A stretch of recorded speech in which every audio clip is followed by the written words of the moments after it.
Hello everyone, welcome back to our channel to our new mini blog. তো আজকে হলো 31 December. তো এই জন্য আমি যাচ্ছি হাই রোডে, এখন নিজেকে চেঞ্জ করতে যাচ্ছি। তো হাই রোডে এসে চটপট আমি হেয়ার কাটিং করে নিলাম। নিজেকে চেঞ্জ করা মানে হেয়ার কাটিংটাই করা। অনেকদিন ধরে হেয়ার কাটিং করবো বলে আমি যে দোকানটা থেকে করি সেটা অনেকদিন ধরে অফ।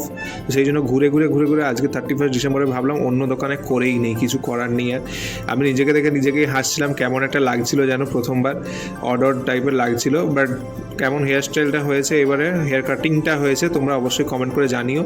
তো এই যে মায়ের এখানে এখন চলে এসেছি। মা এখন এই যে বসে আছে ফোন নিয়ে। আর মা বসে বসে কি করছে, ফোন দেখছে।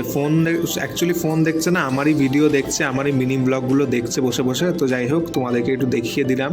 আর আজকে যেহেতু 31 ডিসেম্বর, বছর শেষ হয়ে যাচ্ছে, সেই জন্য মা আমার কাছে বললো যে তেলে ভাজা খাবে, মানে চপ বেগুনি এগুলো খাবে। তো অন্যান্য সময় মাকে বলি খেও না, এগুলো ভালো না শরীরের জন্য। তো আমিও খুব একটা বেশি খাই না চপ টপ, বাট মা যেহেতু বললো আজকে খাবে, আর আজকে যেহেতু বছরের শেষ, আমি বললাম ঠিক আছে খেয়ে নাও। সেই জন্য বেগুনি চপ নিয়ে চলে এলাম। আমরা খেয়ে অলরেডি বাড়ি চলে এলাম। বাড়ি আসার পথে অনেক বাজি টাজি দেখছিলাম যে বাজি কিনবো অনেকগুলো, বাট আগে থেকে মানে অর্ডার দেয়নি, তো সেই জন্য একটাও দোকানে বাজি পাইনি, কিছুই পাইনি। তো সেই জন্য বাধ্য হয়ে একটা কেক নিয়ে বাড়ি চলে এলাম। কিছু করার নেই, বাট আজকে অনেকগুলো বাজি নেওয়ার খুব ইচ্ছে ছিল। তো যাই হোক, এখন আমার জন্য মা বানাচ্ছে চা, আর আমার জন্য বানাচ্ছে কফি, আর মা নিজের জন্য বানাচ্ছে চা। তারপর আমাদের ফ্রিজে দেখলাম চিকেন আছে, তো সেই জন্য একটু চিকেন পকোড়া বানিয়ে নিলাম। মা ধনে পাতা কাঁচা লঙ্কা এগুলো দিয়ে বানিয়েছে, সেই জন্য একটু হারিয়ালি টাইপের একটু চিকেন পকোড়া হয়ে গেছে। যাই হোক, দুটো সস নিয়েছি। কেমন লাগলো চিকেন পকোড়াটা অবশ্যই কমেন্ট করে জানিও। আর এখন যে দাঁড়িয়ে চিকেন পকোড়া খেতে খেতে ভাবছি কখন 12টা বাজবে, আর কখন বছরটা মানে আমরা শেষ হওয়াটা এটা উদযাপন করতে পারবো, সেলিব্রেট করতে পারবো নিউ ইয়ারটা। আর এই যে আমরা দেখতে ছাদে চলে গেলাম, ছাদে গিয়ে দেখলাম অলরেডি 12টা বেজে গেছে, আর চারিদিকে বাজি ফাটানোও শুরু হয়ে গেছে।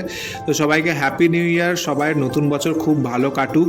2023 আমার অনেক ভালো কেটেছে, খুব ভালো, অনেক স্বপ্ন পূরণ হয়েছে 2023-এ। সেই জন্য সত্যি কথা বলতে 2023 ছাড়তে খুবই কষ্ট হচ্ছিল, কিন্তু কিছু করার নেই, বছরকে তো বিদায় জানাতেই হবে। এইভাবেই আমাদের সময় কেটে যাবে দেখতে দেখতে।